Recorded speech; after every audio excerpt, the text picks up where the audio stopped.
Aloha. As I've heard various people on the island speak today, reminded of a phrase that we have a tradition in my house. Because we're always so busy over the last 25 years, whenever my daughter or my sons, when they were both alive, wanted to leave me a message, they tape it on my mirror where I shave. And I was having a particularly tough time at one point years ago. And my daughter taped on my mirror a quote from Kierkegaard. He said, "Faith sees best in the dark." Faith sees best in the dark. When things look the most bleak, that's when we need faith. Faith in our family, faith in ourselves, and faith in our God. And I've seen, just in the several hours I've been here so far, remarkable resiliency. Such an incredibly good people. Jill and I are here to grieve with you, but also we want you to know the entire country is here for you. That's not hyperbole.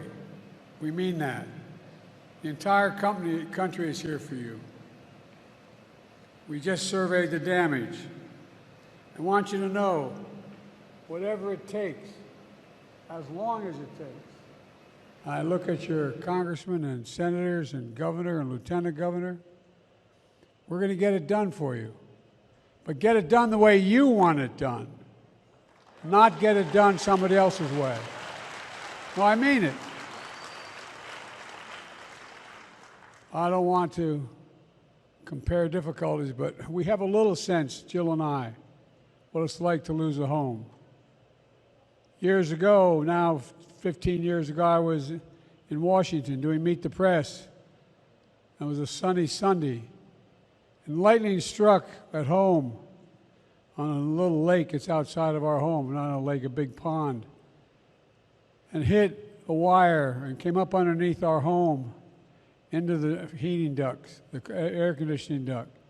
To make a long story short, I almost lost my wife, my 67 Corvette, and my cat. But all kidding aside, I watched the firefighters, the way they responded. You know, there's an old expression. I grew up right across the street from a fire hall in Claymont, Delaware. And the expression is, God made man, then he made a few firefighters. You're all crazy, thank God. The only people who run into flames to help other people. And they ran into flames. Saved my wife and saved my family. Not a joke.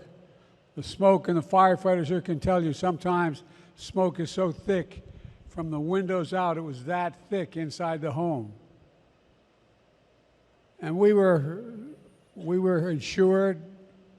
We did not have any problem, but being out of our home for a better part of a year was difficult. I can only imagine what it's like to lose your home completely, burned to the ground, and more importantly, all the things that matter to you from that ring he gave you when you were 19 years old, from that special letter that came for your son or your daughter, the little things that matter most, the album, the family albums, all of it is a touchstone all the things we care about and lose. And many of you have lost more than just that. Many of you have lost family, not even sure where some are. I've had a similar experience. I was a young senator being taken care of, not a joke, by Danny Inouye, who was my mentor. I was 29 years old. I wasn't old enough to be sworn in as a senator yet. And by the way, for 36 years, I was listed as the poorest man in Congress, so I didn't get there based on my income. And what happened was, I was down in Washington interviewing for staff. After I was elected on December 18th, before I was sworn in, and I got a phone call from my fire department saying I had to come home immediately. There had been an accident. A tractor trailer had broadsided my wife Christmas shopping with my 3 children. She was killed, my baby was killed, and my 2 boys were thought not to make it initially. So I have a little bit of a sense what it's like driving from Washington to Wilmington, 150 miles, wondering what in God's name is it going to be like when I get to the hospital. Only thing worse than losing someone is not sure whether you've lost someone. Not sure whether my heart goes out to you, Jill and I, it aches for you, those of you who are trying to determine whether or not the person who is missing and unaccounted for reasons that are devastating. What I've observed in my short time here today is the courage, the community, the sense of togetherness you have. This is not an ordinary community. It's a community based on faith in one another. I've watched. I've had an opportunity to get to know your governor. I know your senators, know your folks. What they said about who you are is true. It's true. And it matters. There's an Irish poet who wrote a poem called The Cure at Troy. There's a stanza in it that seems to be appropriate. He said, history teaches us not to hope on this side of the grave. But then once in a lifetime, that long-for tidal wave of justice can rise up and hope and history rhyme. It's time it rises up for you all. It's time we rebuild this community the way you want it built, the way you want it. So it's still a community, not a group of beautiful homes, but a community. And I promise you, I give you my word as a Biden, as long as I am president, your governor's governor, and this group of you, your elected officials are there, we're not going to stop until it's done. As I flew over the carnage today in a helicopter, you'd see a lovely home completely unscathed, and a whole bunch of homes around it burned to the ground. Well, I asked what the average age of the homes were that were in this community. They said close to 50 years. The shingles are changed, the way in which the glass and the windows are built.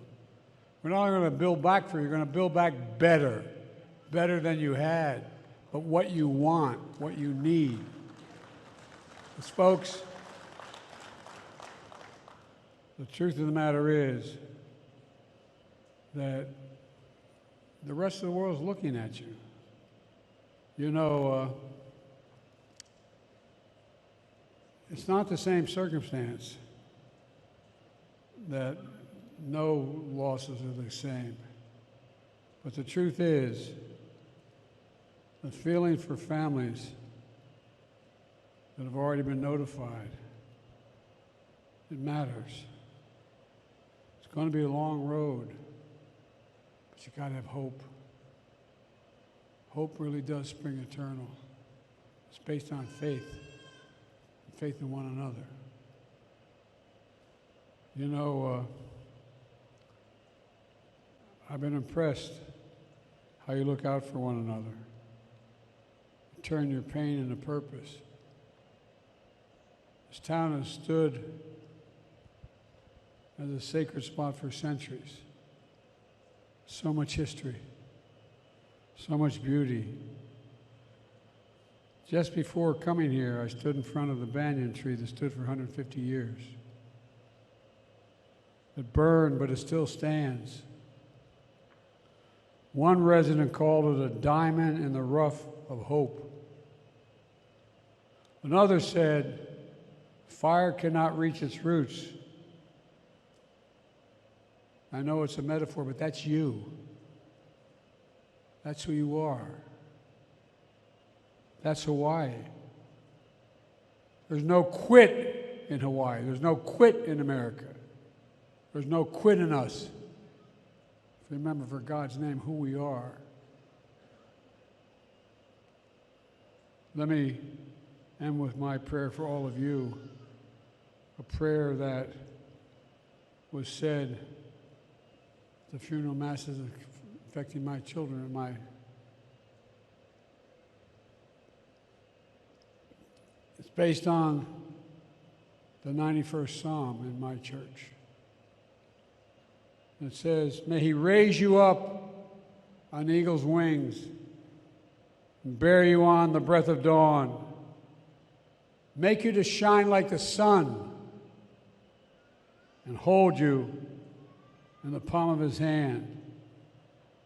To you, the people of this island, who've shown such absolute courage, the nation stands with you. It really does. May God bless you all, and may you find the faith to be able to endure what you have to endure. I don't want to do anything out of line here, but if anyone would like to speak with me when this is over, I'll stay around, because I just want you to know we really care. Not a joke.